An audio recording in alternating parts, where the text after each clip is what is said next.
Olá, meu irmão, olá, minha irmã, tudo bem com você? Tudo na doce paz de Cristo? É claro que você está fazendo a sua parte, né? É claro, eu sei disso. Se eu faço minha parte, se você faz a sua parte, se nós fazemos a nossa parte, Deus nunca deixa de fazer a dele. Estamos começando um novo trimestre de estudos bíblicos dominicais. E a nossa revista deste trimestre é esta aqui. Esta é a nova revista. E nós vamos trabalhar aqui transformando as adversidades em cenários de milagres e de vitórias. E nesta primeira lição eu quero fazer 8 arrazoandos. O nosso primeiro arrazoando é sobre a beleza do nome Isaac. Isaac quer dizer sorriso, gargalhada, alegria incontida. Agora, por que Isaac veio a ter este nome Isaac? E lá na Bíblia diz que foi Abraão que deu este nome a ele. É que Abraão tinha 100 anos de idade. A sua esposa, Sara, 90. E eles não esperavam mais ter um filho. Não esperavam. E Deus fez aquele milagre. E aí, é para rir ou não é para rir? Até doer a barriga de tanto rir. Engraçado que quando o anjo veio informar a Sara que ela teria um filho, daquela data há um ano, Sara riu. Só que ela riu de desconfiança. Ela riu dizendo que aquilo não ia acontecer mais. E aí ela foi repreendida. Mas quando Isaac nasceu, aí pronto, pode rir, porque o que Deus fez foi majestoso, foi grandioso, foi miraculoso, foi para surpreender, para causar admiração em todos. Há coisas que Deus faz, aliás, todas as coisas que Deus faz são lindas, são belas, são maravilhosas, mas umas se destacam entre as outras e elas são muito mais lindas, muito mais grandiosas, muito mais surpreendentes. Isaac foi uma dessas. Sorri, porque Deus fez o que ninguém pode fazer. Sorria, porque Deus faz o que ninguém pode fazer. Deus já fez alguma coisa muito surpreendente na sua vida? E toda vez que você se lembra, ainda hoje, você sorri de alegria, de satisfação, de contentamento? É isso que quer dizer o nome Isaac. Sorria. Jesus te ama. Sorria. Ele te protege, Ele te guarda. Sorria. Ele faz maravilhas o tempo todo na minha e na sua vida. Sorria, sorria. Somos cuidados por um Deus que é simplesmente surpreendente. Nosso segundo arrazoando é sobre a beleza do nome Jeová Jiré. Deus proverá. Naquela prova, lá no Monte Moriá, no monte em que Deus provê, que Deus proveu e que Deus proverá, não apenas Abraão estava em prova, na verdade. É claro que a principal prova era para ele, mas também foi uma prova para Isaac. Sua humildade, sua submissão a seu pai, Já pensou, um garotão aí de mais ou menos 15 anos, 16, mais ou menos isso, deixar o pai amarrá-lo, colocá-lo em cima da lenha, pegar o cutelo, uma pequena foice, levantar para desferir o golpe mortal e ele ficar lá quietinho. Parece que Isaac era besta. Poderia ter empurrado seu pai já tinha mais de 100 anos, 115 anos aí tranquilamente, 115, 116 anos. Fala, não, você está doido, que é isso? Isaac aceitou tudo. Então aquela prova foi prova para Abraão e para Isaac. E que coisa linda, que pai e filho foram aprovados. Abraão já conhecia o Deus provedor. Isaac ouvira falar, mas agora ele tinha tido uma experiência excepcional com Deus provedor. Ele agora não ia crer em Deus só porque o seu pai de Deus falava para ele, mas porque ele tinha tido uma experiência pessoal com o Deus provedor, com o Deus que cuida, com o Deus fiel, com o Deus que prova para nos levar a alturas mais e mais excelentes, com o Deus de seu pai. Que exemplo Abraão deu para Isaac. E que lição Isaac aprendeu de seu pai. Os pais temos a responsabilidade de comunicar Deus aos nossos filhos da maneira mais sublime possível, da maneira mais amorosa possível, não como no passado acontecia tanto. Era com briga, com imposições, com ordens loucas, idiotas, com, às vezes, ditadura. Por isso que muitos pais hoje têm filhos que não querem mais saber de Deus, porque a forma como eles comunicaram Deus para os seus filhos foi a forma mais errada possível. Eu tenho colegas contemporâneos meus que nunca mais foram à igreja, porque seus pais não souberam comunicar Deus a eles. Que eu e você comuniquemos Deus aos nossos filhos, de modo que nossos filhos vejam Deus em nós, por meio de nós, em nossa vida, em nossas experiências com Deus. Foi o que aconteceu lá. Isaac nunca mais esqueceu aquilo. E por aquilo ficou fiel a Deus ao longo de sua vida. Nosso terceiro razoando é sobre a beleza, mas tem muita coisa linda que pode ser explorada nesta lição. A beleza do que aconteceu no Monte Moriá, quando Deus substituiu Isaque por um cordeiro. Lá no Monte Moriá, aconteceu uma coisa que por muitos anos aconteceu entre os filhos de Israel. O sacrifício vicário, em que um animal inocente morria no lugar de um pecador culpado. Por muitos anos isso aconteceu. Lá no Monte Moriá aconteceu também, e houve substituto para Isaque. Para os filhos de Israel, por muito tempo, houve substituto também. Para Isaque, houve também substituto.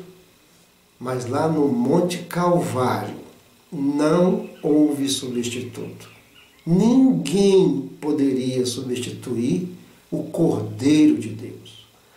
Todos os bois, todos os cordeiros do mundo, o sangue de todos os animais do mundo, jamais poderia pagar o preço da minha e da sua salvação. Lá no Monte Calvário, não houve substituto para o Cordeiro de Deus. Ele é o nosso sacrifício. Morreu por mim, morreu por você, para que pudéssemos ser salvos, livres, libertos do pecado, para que pudéssemos nos reconciliar com Deus e para que pudéssemos voltar a ter comunhão com o Pai, aqui na terra e para sempre, quando estivermos com Ele no céu. O nosso quarto arrazoando é sobre a mudança que houve no comportamento dos filisteus em relação aos filhos de Israel. Eles se constituíram o maior e mais temido inimigo dos filhos de Israel. Quem primeiro fez contato com os filisteus foi Abraão. Está lá em Gênesis capítulo 20. Mas lá, naquele primeiro contato, os filisteus mostraram que eram pessoas que, apesar de não terem aliança com Deus, eram pessoas tementes. Mas como é que eu posso dizer isso? Abraão combinou com Sara de ela falar para todos, ele é meu irmão. E aí Abimeleque, o rei de Gerar, dos filisteus, pegou Sara para si. Ele era rei, ele tinha um harém e ele colocou Sara lá, ele gostou dela, realmente ela era bonita. Só que antes de tocar em Sara, Deus apareceu a ele em sonho e falou que se ele tocasse aquela mulher, ele ia ver o que ia acontecer. E aí ele devolveu Sara urgente para Abraão, deu uma bronca em Abraão. Isso quer dizer então que era um povo que temia Deus. E Abraão fala lá, olha, eu fiz isso porque quando eu vim para cá, eu pensei, olha, esse povo não teme a Deus, não escuta a Deus, não está nem aí para Deus. E se eu disser que ela é minha esposa, eles vão me matar e ficar com ela. Em outras palavras, eu não achava que vocês tinham sensibilidade para ouvir Deus e a Ele obedecer. Os filisteus começaram assim. Mas o tempo foi passando e eles foram perdendo total sensibilidade em relação a Deus. E se constituíram o maior e mais temido inimigo dos filhos de Israel. Grandes heróis lutaram contra eles. Por exemplo, Sansão lutou contra os filisteus. Davi contra os filisteus. O certo é que aquele povo que de início era sensível, ao longo do tempo foi se tornando insensível. E aí Deus os abandonou. É isso que está lá em Romanos, que Deus acaba abandonando aqueles que se tornam insensíveis à sua voz. Estamos vivendo uma pandemia, uma situação de completa angústia mundial. Muito disso aí é porque muita gente se tornou insensível à voz de Deus, aos princípios divinos, ao que Deus quer. Algumas pessoas, um sonho resolve tudo. A pessoa obedece e muda. Outras, uma pregação, como em Nínive, e toda aquela nação se converteu. Para outras pessoas e para outros povos, é chicote, como foi para os filhos de Israel. Escravidão, sofrimento, angústia, peste, praga, para que reconheça que há um Deus no céu, Criador de tudo, régio governador do universo, e que faz o que quer, na hora que quer, do jeito que quer, se quiser, e não tem que dar explicação a ninguém. Povos como os filisteus, que talvez no princípio tinham sensibilidade espiritual, mas se tornaram mentes cauterizadas e agora tem que ser com argumentos pesados, fortes, pandêmicos, para que a pessoa volte a ouvir a Deus. Que Deus tenha misericórdia de nós nesta geração tão insensível, mas que Deus cumpra os seus propósitos com tudo o que está acontecendo, pois, repito, nada acontece sem que Ele esteja no comando. Você pode rir por isso? Isaac, sorria.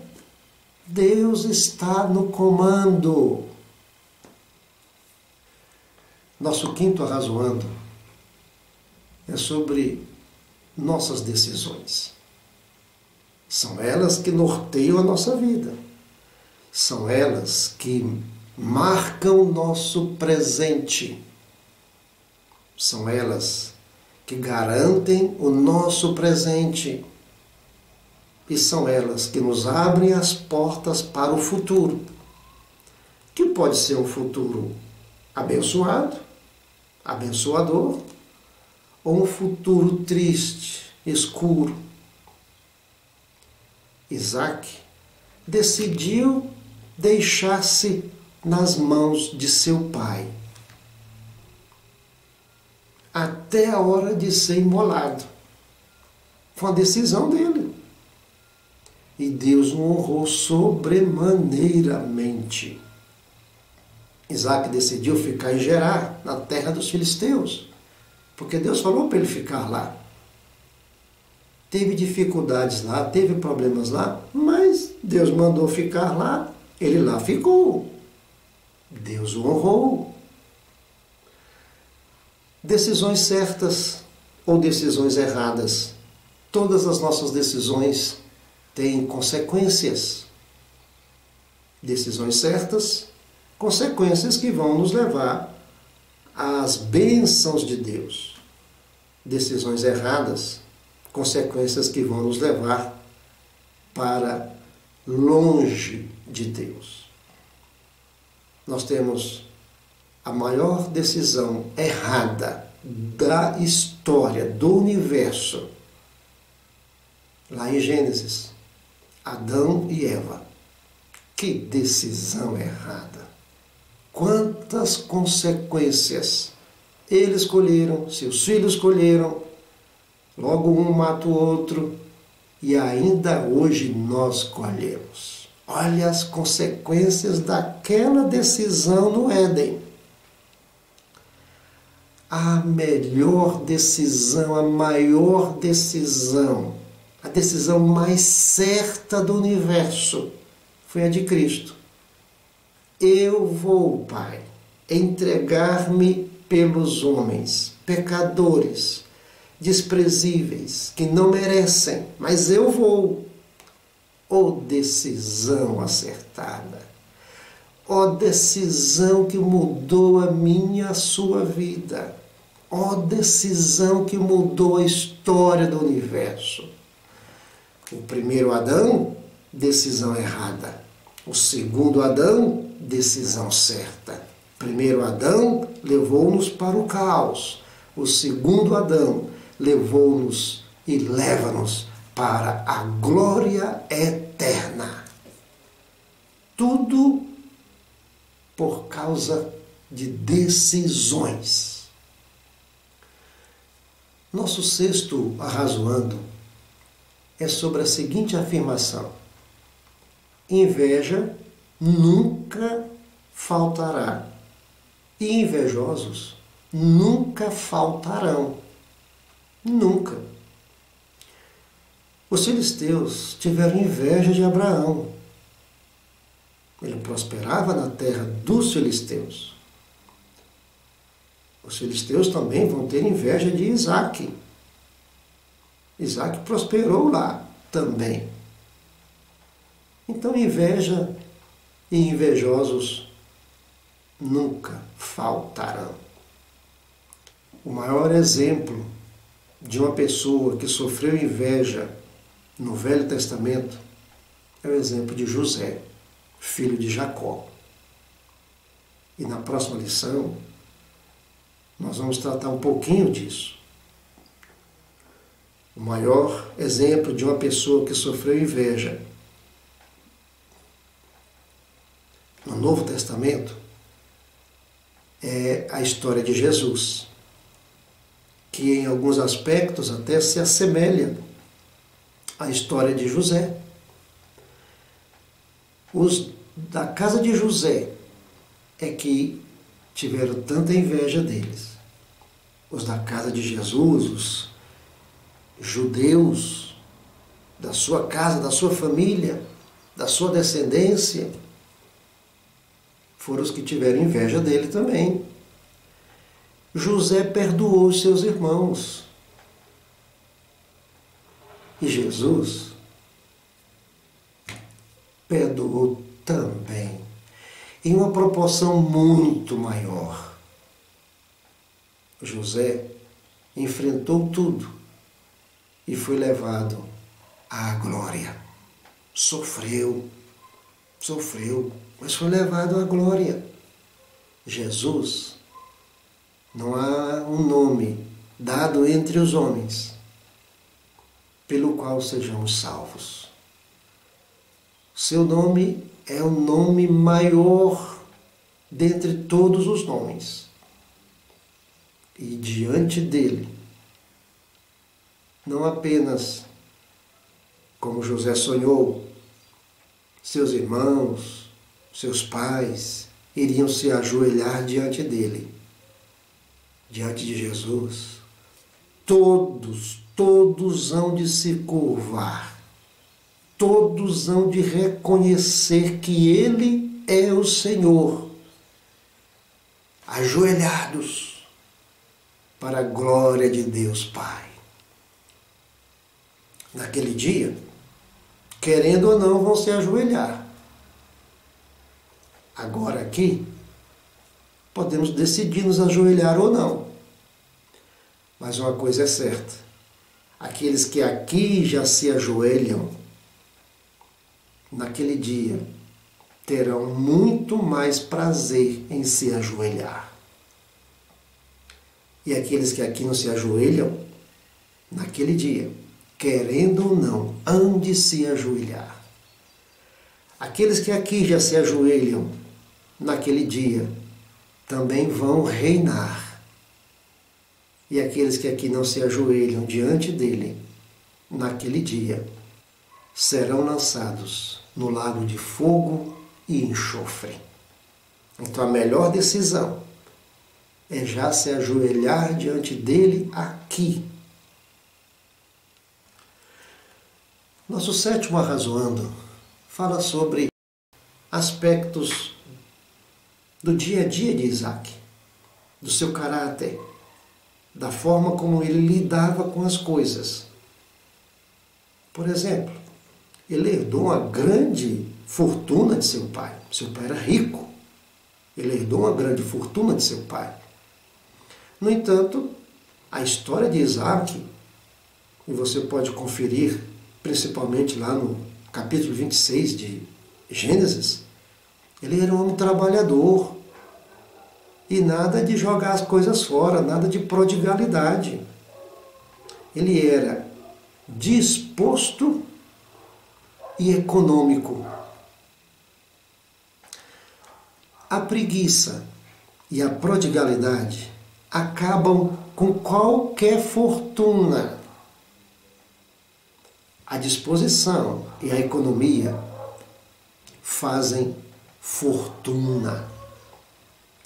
Há vários exemplos de herdeiros que acabam com o que o pai fez, com o que os pais fizeram. Isaque não. Ele avançou, ele foi além. Isaque sabia que tinha que trabalhar.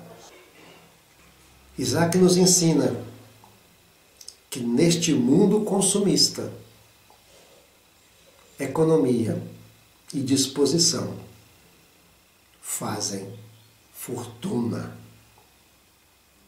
Preguiça e prodigalidade acabam com qualquer fortuna. Nosso último arrazoando é que Isaac é um exemplo de pacificador e de cavador de poços.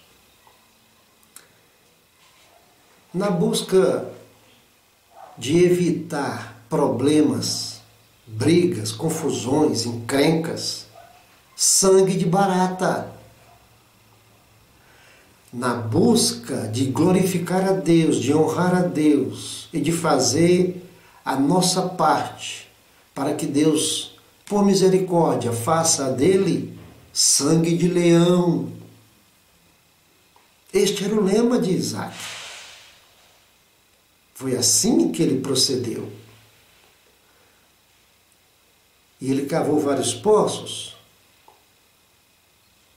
E vale a pena a gente falar um pouquinho sobre o significado dos poços que ele cavou.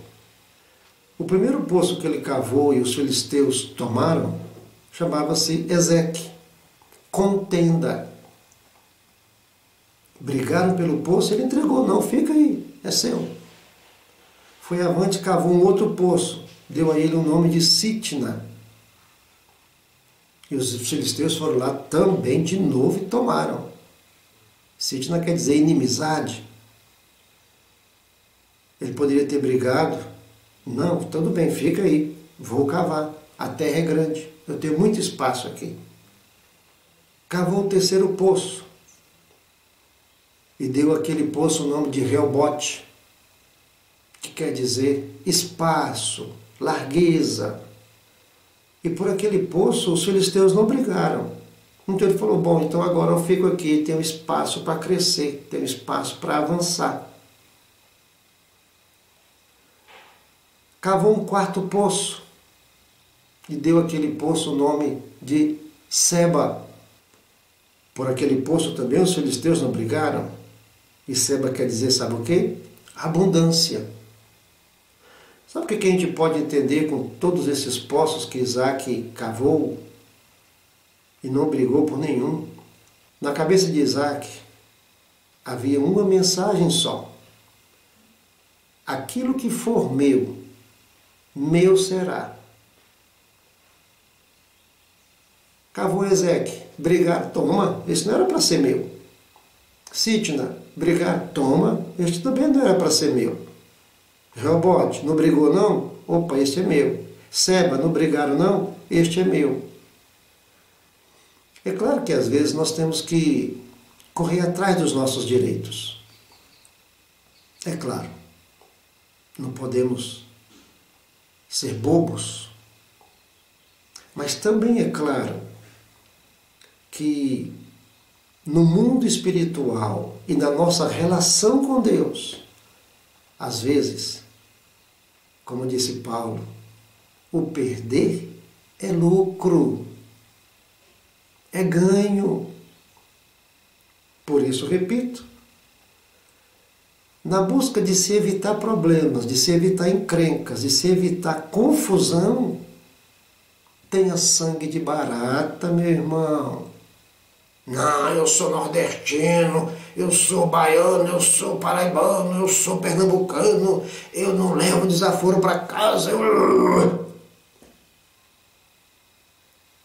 Sangue de barata. Agora, na busca de fazer a sua parte, na busca de fazer aquilo que glorifica e que honra a Deus, na busca de que Deus tenha misericórdia de você, de sua casa, de sua família. Sangue de leão, guerra, batalha, na oração, no jejum, na consagração, na humilhação. Porque é assim que os heróis da Bíblia tiveram vitória. Alcançaram testemunho de que agradaram a Deus. Que Deus nos ajude, que Deus nos guarde. Se você ainda não se inscreveu neste canal, vai lá, inscreva-se. Dê o seu like, compartilhe e até o nosso próximo Arrazoando EBD Betel.